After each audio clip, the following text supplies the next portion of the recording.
인문결 미디어에서 새롭게 출간한 프랑스 민중사를 소개합니다. 프랑스의 역사가로서 이민 역사 연구의 선구자 중 한 사람으로 인정받고 있는 제라르 누아리엘이 10여 년간의 긴 집필 기간을 가지며 공을 들인 이 역사서는 프랑스는 물론 아마존에서도 평점 4.5를 받으며 베스트셀러로 많은 관심을 받았습니다. 프랑스 민중사는 잔다르크로 기억되는 100년 전쟁에서부터 현대에 이르기까지 프랑스 민중들의 계급 투쟁사를 생생하면서 냉정한 시선으로 그려내고 있습니다. 새로운 개념의 역사서 프랑스 민중사는 시중 온 오프라인 서점에서 만나실 수 있습니다. 프랑스 민중사에 많은 관심과 구입 부탁드립니다.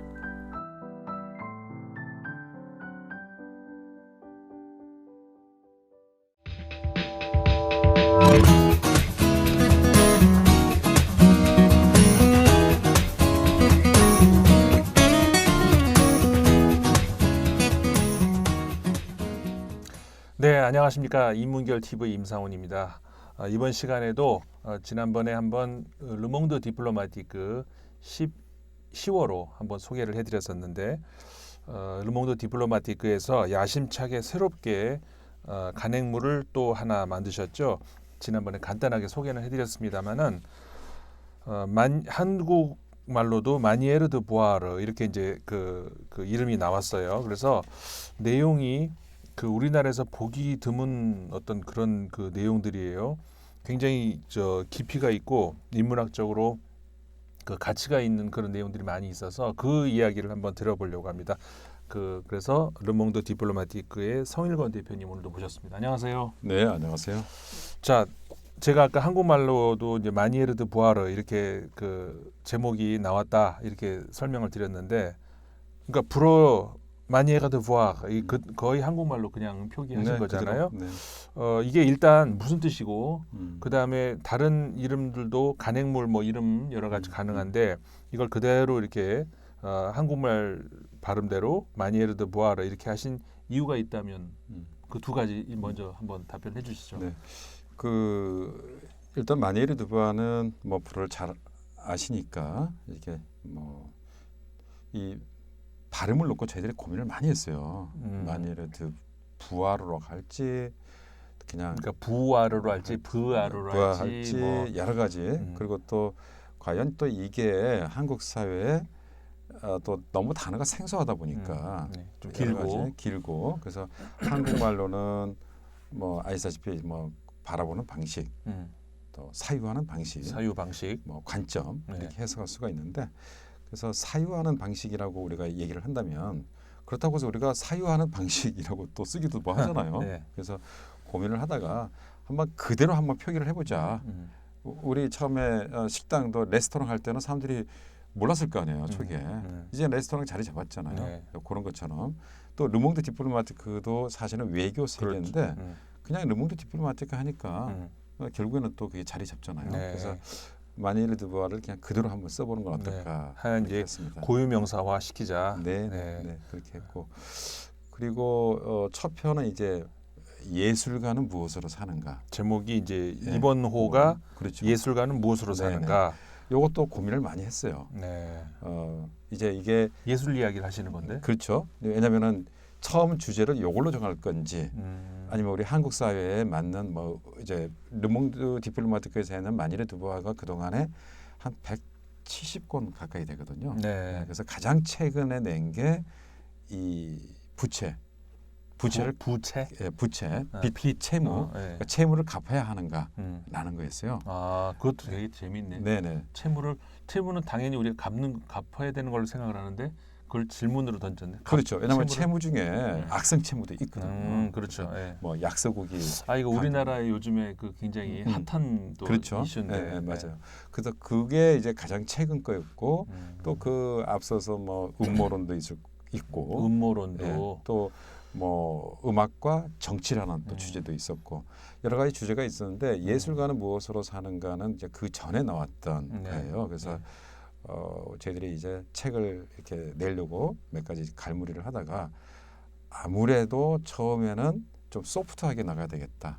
그래서 르몽드 디플로마티크가 그러잖아도 대단히 이렇게 좀 어렵고 난해하고 좀 너무 진지하잖아요. 그래서 근데 사실 읽어보면은 그 자체가 이렇게 막 어렵지는 않아요. 그렇죠. 근데 이제 일단 그 우리가 그런 것도 저는 좀 지적을 언젠가 하고 싶은 내용이었는데 뭐냐면은 그 기자들이 이제 글 쓰는 방식과 학자들이 글 쓰는 방식이 조금 다르잖아요. 물론 일반 대중을 상대로 할 때 기자들의 글 쓰는 방식이 더 이제 평이하고 일반인들이 읽기 쉽게 그래서 이제 그것이 더 용인이 되고 그게 또 이제 바람직한 그런 건 그건 인정을 하는데 이게 이제 정도가 좀 넘어서는 것 같아요. 그러니까 네. 요즘에 이제 우리나라 언론에서 나오는 어떤 글들 같은 것들도 너무 쉽게 이렇게 가다 보니까 내용이 너무 부족해 버리는 그런 현상이 우리나라 저 언론 기사에 많이 나와요. 네. 그러니까 그런 것 때문이라도 그 르몽드 디플로마티크에 있는 기사들 같은 경우에는 문체가 우리나라 대부분의 그 기자들의 문체와 좀 다르다 보니까 처음에 이제 툭툭 걸릴 수가 있는데 조금 읽다 내려가면은 굉장히 깊이가 있는 게 느껴지거든요. 그렇죠. 근데 그런 게 좀 아쉽기는 했었어요. 네, 네, 그렇죠. 네, 그러니까 그런 의미에서 이 예술가는 무엇으로 사는가? 그러니까 예술 이야기로 좀 가볍게 한번 시작을 해보자. 근데 사실 제목은 가벼운데 내용은 또 대단히 또 진지해요. 네, 사실 제가 이 저 내부에 이 차례 목차를 좀 봤는데 그 내용들이 보니까는 그 가벼운 그런 것만은 아니에요. 상당히 깊이가 있는 글들이 많이 보여요. 보니까 1부, 2부, 3부, 4부 이렇게 네 개로 나눠져 있는데, 그러니까 전부 예술과 관련된 그런 내용이긴 한데 이 좀 그 뭐라고 할까요? 그 각도가 다르네요. 네 개의 각도에서 일부 저희가 이제 크게 이제 4부로 나눴고 그래서 일부 우리가 예술에 대한 우리가 흔히 생각하는 예술은 아름다운 거, 또 예술하는 사람들은 또 되게 여유 있고 되게 이제 좀 부르주아적인 이제 온실 속의 화초 같은 그런 느낌이 들잖아요. 예술의 소비자가 그렇죠. 그렇죠. 예술의 소비자도 그렇고 실제 또 예술하는 사람에 대한 어떤 편견도 그런 생각을 갖고 있어요. 사실은 우리 한국 사회에. 그건 편견일 것 같고. 그렇죠. 그런 편견이 그렇지 않은데. 그렇지 않죠. 예술하는 대단히 치열하죠. 그래서 이제 이 예술이 갖는 사회에서 어떤 수능적인 그런 기능도 있지만 한편으로는 또 해볼트적인 그런 기능도 있거든요. 대단히 저항적이고 그리고 항거하는 이제 그런 거 있는데 그래서 예술의 어떤 그런 항거, 저항적인 그런 관점을 이 책은 많이 이제 얘기를 해요. 예술의 본질적인 의미가 뭐냐 이런 거. 그러니까 예술이라고 하는 것이 예술이 이제 이렇게 가운데 있다라고 하면 예술을 들여다보는 각도에 따라서 다양한 분야가 이렇게 그렇죠. 예술로 이렇게 들어올 수가 있는데, 그러니까는 그런 게 있죠. 그 과거에 20세기 초에 문학을 가지고도 그 러시아 이제 그 형식주의, 그러니까 포멀리즘이라고 하는 그 사람들이 문학을 접근하는 데 있어서 문학이 워낙에 이제 그 문학도 역시 마찬가지 보는 각도에 따라서 다양하게 여러 가지 이야기가 나올 수가 있는데, 일단 어쨌든 문학은 글로 된 거 아니냐. 그러면 글을 똑바로 써야 문학 아니냐. 그 안에다가 사상 집어넣고 뭐 했는데 문체가 조잡하다든가 난해하다든가 그러면 그게 무슨, 일단 문학이 첫 번째 기본은 글이니까 글이나 똑바로 쓰고 그러니까는 그 안에 있는 글이라고 하는 것, 그러니까는 문학의 그 핵심, 그거는 글이고 그 안에서 다시 말해서 이제 얼마만큼 그 비유적, 그러니까 그 환유, 은유, 제유 등등 이런 것들이 얼마나 조화를 이루고 뭐 이런 것들을 먼저 이제 좀 보고 하자는 것이 이제 형식주의 그 포멀리즘이었잖아요. 근데 그게 하필 또 러시아에서 나오다 보니까 그 소련 혁명 당시에 그 사람들은 또 그 안에는 그 혁명 정신이 들어가야지 그 문학이라고 생각하는. 그러니까 그거는 하나의 그 문학을 어디로 이용을 하는 것이지 문학 글 쓰는 것 자체는 아니잖아요. 어쨌든 그러다 보니까 이 사람들이 퇴출이 돼 버렸는데 그 예술과 관련해서도 그렇고 음악도 물론 그럴 수 있고요. 이런 것들은 꾸준히 계속 나오고 있는 문제인 것 같아요. 그러니까 예술도 예술의 본질이라고 한다 그러면은 어쨌든 그 창작가의 그 작품 활동이잖아요. 근데 이게 다른 데로 이용이 될 수도 있는 것이고 그 아무도 이용 당하고 싶지 않다. 그냥 내 창작 이것만 그냥 다이지 뭐 이걸 가지고 뭐 다른 생각하지 마 이런 생각도 할 수도 있는 것이고 굉장히 다양한 가능성이 있는데 일단 이 오늘 소개해드릴 첫 번째 호 여기서 보는 예술은 일단 약간 예술의 어떤 그 뭐라고 할까요 그 사상적인 면 이쪽을 예술의 어떤 본질.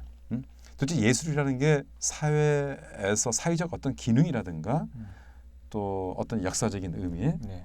또 어떤 미래에 대한 네. 어떤 예술의 어떤 기여라든가 이런 부분을 이제 한 26분 되는 이제 그 필진들의 글이 각 이제 장별로 거기에 이제 그 맞춰서 이제 글이 잘 이렇게 이 아주 엄밀하게 이렇게 짜여져 있는 거죠. 그래서 저희가 한 4부 정도로 이렇게 정했는데 뭐 잠깐 이제 얘기하자면 1부는 뭐 혁명의 불꽃 뭐 이름이 조금 근데 2부는 뭐 파괴와 전복은 우아하다.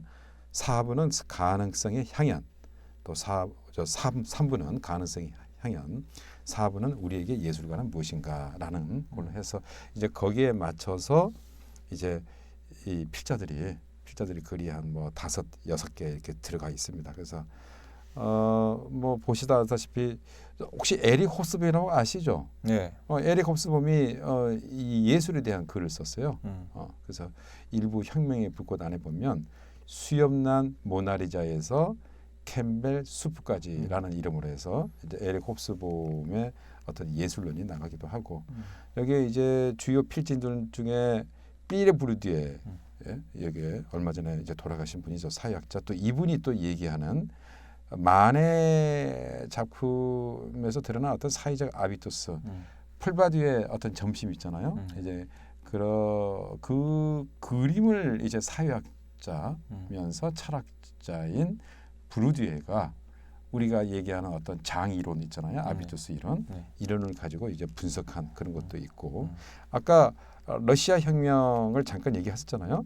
그래서 마르크 샤갈의 눈에 비친 러시아 혁명 또 이런 부분도 있고 또 이외에 또 요 필진들이 화려한 필진 우리가 이제 듣기만 해도 이제 그런 필진들이 이제 그 자기 나름의 어떤 예술에 대해서 글을 써요. 근데 쭉 제목을 하나씩 뭐 조금 이따가 좀 얘기를 좀 하죠. 네. 하고. 간단하게 이거를 전체를 다 소개하시기는 어려울 것 같고 소개 꼭 하고 싶으신 몇 그 꼭지만 소개를 해주시죠. 뭐. 네네네.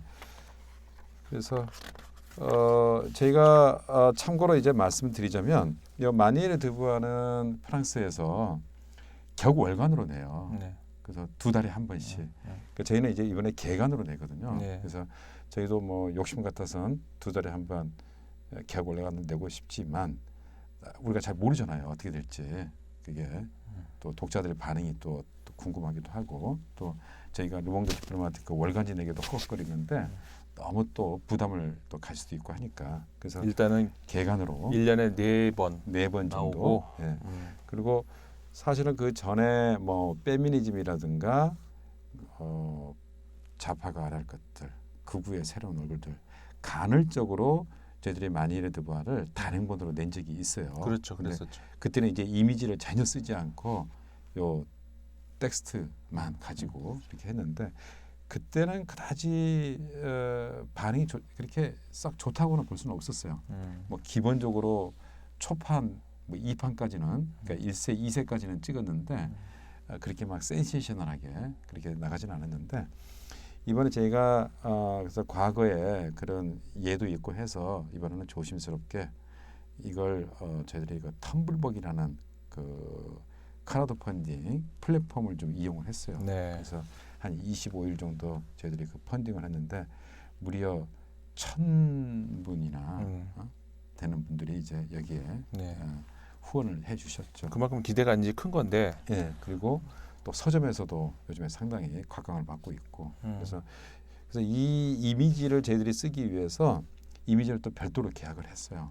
그러니까 이 안에 어쨌든 예술이다 보니까는 이미지들이 많이 들어갈 수밖에 없죠. 그리고 또 앞으로도 이제 저희들이 이제 뭐 문학, 뭐 역사를 넘보다든가 뭐 음모론이라든가 또 이 지식인 또는 또 기타 등등의 쭉 앞으로 나올 책들이 네네. 전부 다 이제 이미지를 같이 계약을 했거든요. 그래서 이제 안정적으로 이제 꾸준히 이제 이 책을 낼 수가 있게 된 거죠. 그 이 책뿐만이 아니라 우리가 르몽드 디플로마티크를 봐도 그 다른 일반적인 그 간행물들하고 다른 것이 그 시사적인 이야기를 다룰 때도 그 사진이라든가 관련된 어떤 그런 그 직접적인 어떤 그 이미지 그런 거를 쓴다기보다는 그 비유적인 그런 작품을 많이 이제 사용을 하시잖아요. 그러니까 이거를 글을 읽다가 거기에 같이 딸린 이미지를 이렇게 볼 때도 이 이미지는 글하고 무슨 관계일까 이런 생각을 또 하게 만들기도 해요. 비유적인 어떤 그런 그 이미지, 그러니까 한마디로 말해서 예술 작품을 그 시사 기사에다가 많이 사용을 하시는데 여기야 뭐 이 책이야 뭐 말할 것도 없이 예술 관련된 거니까 이미지가 많이 들어갈 수밖에 없죠. 이 이미지는 그 아프라즈 골라지라는 그 화가 네. 예, 작품이에요. 그래서 전체가요? 네네. 아니 이제 주요 그림들이 그래서 아프라즈 골라즈는 저기 이 원래 프랑스인이 아니고 여기 보면 골라즈 아프라즈네요. 골라즈 아프라즈.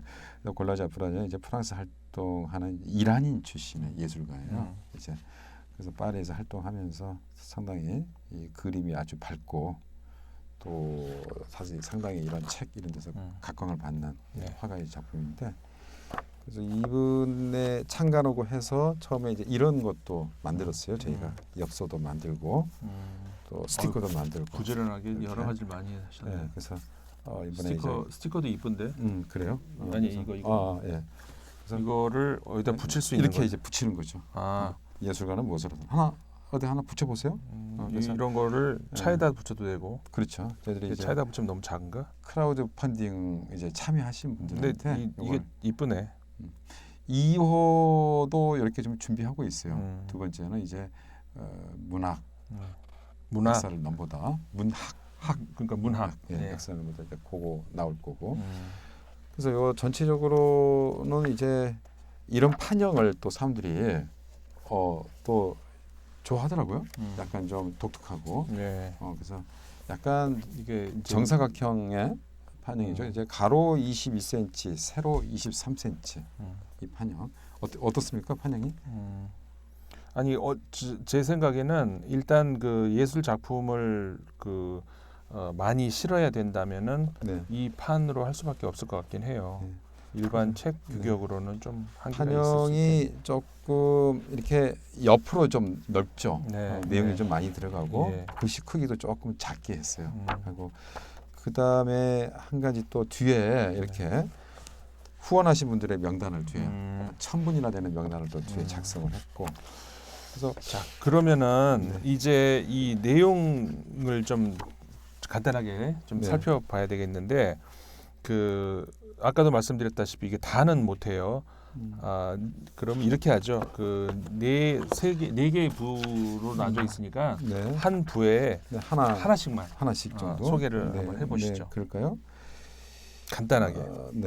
그 일부 혁명의 불꽃에서 좀 다 뭐 볼만한 내용이긴 하지만 에릭 옵스봄이 쓴 수염난 모나리자 캔베스불까지 아무래도 이건 정치학자가 써서 그런지 좀 어렵긴 해요. 그래서 그걸 좀 말씀드리고 싶지만 그것보다는 정치와 예술이 만나는 것 그거 한번 읽어볼 수 그냥 읽어보시고 근데 대신에 외제니 지본킨이라는 예술 평론가가 쓴 역사가 된 뮤지션 빅토르체 이거는 이제 빅토르체 냉전 말기에 그러니까 러시아에서 활동한 우리 고려인 출신의 그 뮤지션인데 이 빅토르체의 음악이 이 다시 각광을 받는다고 그래요. 이분은 빅토르체는 젊은 나이에 죽었어요. 거기서 젊은 나이에 노동자로 자기가 일하면서 그 저기 탈냉전 시대 그래서 노동자의 삶을 노래하고 대단히 그래서 어떤 투쟁적인 그런 이미지 아주 생기기도 잘생기고 락커였거든요. 근데 우리 고려인 출신이면서 러시아인들이 가장 사랑하는 노커인데 지금 이제 이쪽 동구가 그 여러 지금 격변을 겪고 있잖아요. 이 민주주의, 이제 권위주의 체제를 벗어던지고 젊은이들이 많이 시위에 나서는데 빅토리체를 다시 소환했어요. 이 사람은 노래를. 그래서 빅토리체 노래의 어떤 의미를 이제 담은 거고 이제 분석을 한 거고. 네. 두 번째 파괴와 전복은 우아하다. 이게 뭐 예를 들어서 뭐 피사로의 어떤 참여 예술이나 피사로, 피사로 에블린 삐에 얘가 쓴 거, 그다음에 또 마르크 샤갈의 눈에 비친 러시아 혁명, 퀸트 그라스와 브루디에 또 그들이 말하는 어떤 지성적 저항, 또 이렇게 여러 작품 이 글들이 있는데 그 중에서 하나 좀 추천하고 싶은 인상적인 글은 네. 사회학자이면서 철학자인 브루디에가 네. 쓴 만의 작품에서 드러난 사회적 아비투스라는 네. 그 만의 어떤 풀밭 위에서 점심하는 네. 이 사람들 네. 보면은 그 여인이 옷을 이렇게 상반신을 네. 벗고 남자는 신사복을 입고 근데 여인의 눈빛이 강렬하잖아요. 네. 이렇게 관객들을 많이 바라보고 있잖아요. 강렬하다기보다는 좀 뭐랄까 그 영혼이 없는 눈빛 아니에요? 그래서 저는 모르겠어요. 저는 근데 영혼이 있든 없든 간에 그 여인의 시선, 그림 속 여인의 시선을 마주하는 이 남자 관객이라든가 또는 뭐 여성 관객들은 그 여인이 어떤 여인인지 알잖아요. 풀밭에서 다른 이렇게 보면은 조금 뭐랄까 그렇게 여염집 그 교수는 아니잖아요. 근데 거기에 사실은 그때 프랑스의 어떤 살롱가라든가 이런 데 보면 대부분의 남자들은 그런 생활을 하잖아요. 좀 이중적으로. 실제 그걸 보면. 근데 거기에 대한 어떤 뭐랄까 그걸 바라보는 묘한 감정. 근데 그런 것을 이 작가 만에는 그랬던 것 같아요. 그래서 부르주에는 여기에서 어떤 아비투스적인 문제. 아비투스라는 것은 잘 아시다시피 어떤 생태 그 지역의 어떤 환경이라든가 근데 그런 것들 얘기하는 거잖아요. 어떤 장과 네. 관련해서 그런 어떤 사회적 그림을 통해서 프랑스 사회의 사회적 아비투스를 이렇게 진단한 그런 글이에요. 그래서 그러니까 어떤 사람이 어떤 지역에 태어났거나 어떤 지역에 살게 되면서 그 지역에서 남아 있는 이제 여러 전통이라든가 습관이라든가 이런 것들을 내가 체득을 하면서 이렇게 쌓이게 되는 어떤 그런 것 그런 걸 이제 아비투스라고 하잖아요. 네. 그래서 이제 요 그림이죠. 요 그림.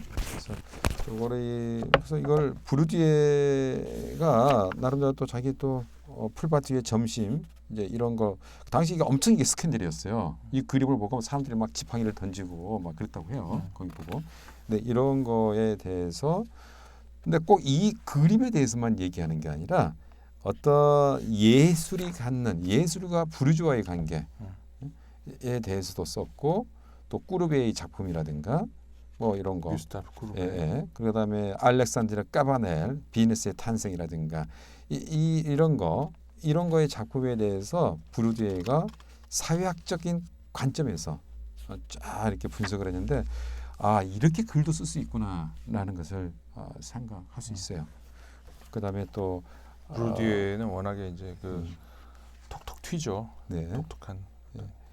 또 3부로 3부에서는 가능성의 향연. 네. 그런 것도 있고 또 뭐 이렇게 가능성의 향연에서는 뭐 에블린 비에의 뭐 이런 예술과 정치에서 보들레르, 보들레르는 무엇을 꿈꾸었나, 또 롤랑스 깡파는 기욤 아폴리네르와 그의 화가들에 대해서 얘기를 했고, 또 이나시오 라모네 그 르몽드 디플로마트 그 전 발행인이죠. 네.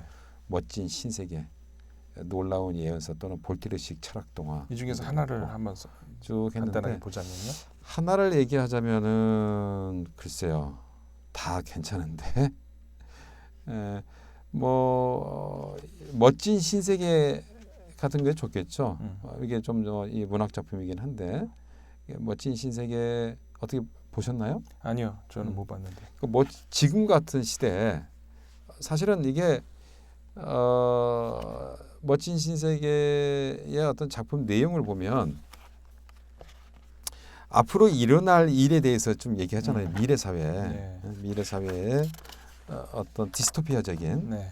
쪽에서 어떤 과학 기술에 우리가 유토피아를 갖고 있고 또 공상과학적의 소설 이런 내용을 보면 대단히 미래에 대해서 이렇게 과학 기술이 가져올 거기에 대해서 얘기를 좀 긍정적인 면을 얘기하잖아요. 근데 멋진 신세계 제목은 멋지지만 실제 그 내용에 담긴 내용은 상당히 디스토피아적인 얘기예요. 그래서 이 작품이 1920년대 1900 그 무렵에 이 작품이 나오잖아요. 근데 그래서 20세기 아니죠. 그 이 작품의 시기가 그 무렵이죠. 근데 그래서 그 무렵에 어떤 상당히 산업혁명이 막 그렇게 뭐 포드 자동차가 나오기도 하고 산업혁명이 막 이제 활성화가 되면서 네. 이 무렵에 어떤 이제 이 과학기술 진보에 대해서 사실은 비판적이지는 못했거든요. 네. 그러나 작가는 거기에 대해서 비판의 날을 세울 수가 있죠. 그래서 올더스 헉슬리가 이 이제 그 어떤 과학기술이 가져오는 진보에 대한 이런 거에 대해서 비관 또는 어떤 이성 합리주의에 대해서 어떤 불신 이제 이런 것을 갖고 이 멋진 신세계에서 나오는 멋진 신세계를 보면 그러니까 프랑켄슈타인 같은 이제 이런 이 어두운 미래를 이렇게 그려낸 거죠. 그러니까 그런 것이 이제 볼테르식의 철학 동화라고 할 수 있다. 그렇죠. 그 당시에 뭐 유전자 조작을 해서 복제, 생물혁명 이런 거 지금인데 이미 거기에 멋진 신세계에서 이렇게 쫙 나오는 거죠. 알겠습니다. 그래서 조금 내용까지는 제가 좀 얘기하기가 좀 그런데 너무 재미가 없으니까. 그러면 4부에서 하나를 또 고르신다면 4부는 우리 한국 작가들의 글을 좀 집어넣었어요. 네. 집어넣고 에블린 피에레가 쓴 예술가는 어떤 역할을 해야 되나 이런 거. 예술가는 무엇을 사는가 이게 질문을 던지니까 네. 많은 분들이 댓글을 달아서 돈으로 살지 이렇게 얘기를 해요. 근데 예술가는 사실은 돈은 없지만 어떤 가오로 살잖아요. 속된 말로 어떤 자긍심, 예술가는 어떤 자존감 이런 것 때문에 사는데 그러나 그 예술가도 어느 정도 생활을 해야 되잖아요. 생활을 해야 되는데 그 생활을 어떤 국가적인 차원, 어떤 공동체적인 차원에서 그런 예술가들의 존엄성, 자긍심, 자존심을 세워주면서 그들이 예술 활동을 잘 할 수 있게 어떻게 하면 좋을지에 대해서 쓴 거죠. 어쨌든 그 예술가도 살아야 되는 사람이고 특정 사회에서 영향도 받고 영향을 미치면서 사는 거니까 정치를 피해갈 수는 없겠죠. 어떤 의미에서의 정치를 하느냐 이제 그것인데 예술가가 정치를 이끌 수도 있고 정치에 휘둘릴 수도 있고 정치에 휘둘리는 것도 참 여러 가지로 휘둘릴 수도 있죠. 근데 아까 이제 예술가는 무엇으로 사는가, 돈으로 살지 뭐로 사는가, 사실 뭐 그게 틀린 말은 아닌데, 그게 그 돈이 수단이 되느냐, 아니면 돈의 노예가 되느냐, 돈을 수단으로 삼느냐, 아니면 본인이 돈의 노예가 되느냐, 그거는 예술가의 어떻게 보면 숙명이기도 하면서 선택을 해야 될, 또 그것이 어떻게 보면은 예술의 자신의 예술 내용물에까지 영향을 미칠 수 있는 그런 이야기이기 때문에 어쨌든 예술가 입장에서는 굉장히 중요한 화두일 것도 같습니다. 맨 뒤에는 또 이제 아카이브라고 해가지고 자크 랑시에르 철학자의 와의 대담 그것도 하나 실렸어요. 네. 정치와 예술의 관계는 분리될 수 없다 제목이 이렇게 돼 있는데 사실 예술가도 이 세상에 던져진 사람이고 삶을 살아야 된다는 건 아까 이제 그 말씀도 하셨었는데 물론 이제 그 댓글 써준 독자분들 같은 경우에는 뭐 약간 장난기 섞어서 했겠지만 예술가는 무엇으로 사는가, 돈으로 살지 뭐로 사냐 이제 이것도 결국 틀린 말은 아니란 말이에요. 결국은 예술가도 사회에 살면서 뭔가를 기여할 수 있는 것 반대로 반대급부로 내가 이제 보상을 받아야 되는 것도 있는데 그 안에서 예술가가 이 그 자본의 노예가 되느냐 아니면 자본을 도구로 삼느냐 이건 영원한 숙제이기도 하고 어떻게 보면은 그 예술가들의 그 숙명이기도 한 것 같아요. 예술가뿐만 아니라 모든 직업을 가진 사람들 마찬가지겠죠. 어쨌든 그것과 그 한 단계를 더 넘어선다 그러면은 정치와도 마찬가지인데 정치를 어떻게 이끌을 수 있느냐 아니면 정치 노예가 되느냐 이것도 역시 예술가들의 그 숙명인 것 같습니다. 뭐 아마 그런 의미에서 정치와 예술의 관계가 분리될 수 없는 것 같기도 한데 어쨌든 또 자크 랑시에르 그 철학자는 어떻게 봤는지 그것도 한번 볼만한 것 같고 뭐 이렇게 짧지만 이번 호 한번 소개를 쭉 해드렸는데 독자 그리고 우리 시청자분들은 어떠셨는지 모르겠습니다. 그러면은 이번 겨울은 가을 겨울은 이 예술 이야기를 한번 쭉 들으면서 보면서 하고 그다음에 내년 1월에 이제 그 새롭게 문학 주제를 가지고 나오시죠. 그러면 또 내년 1월부터 봄까지는 문학 이야기를 또 우리가 보면서 또 독서 시간을 가질 수 있겠네요. 알겠습니다. 오늘은 여기까지 마치기로 하고요. 오늘도 감사했습니다. 네, 감사합니다. 네. 시청자 여러분 감사합니다.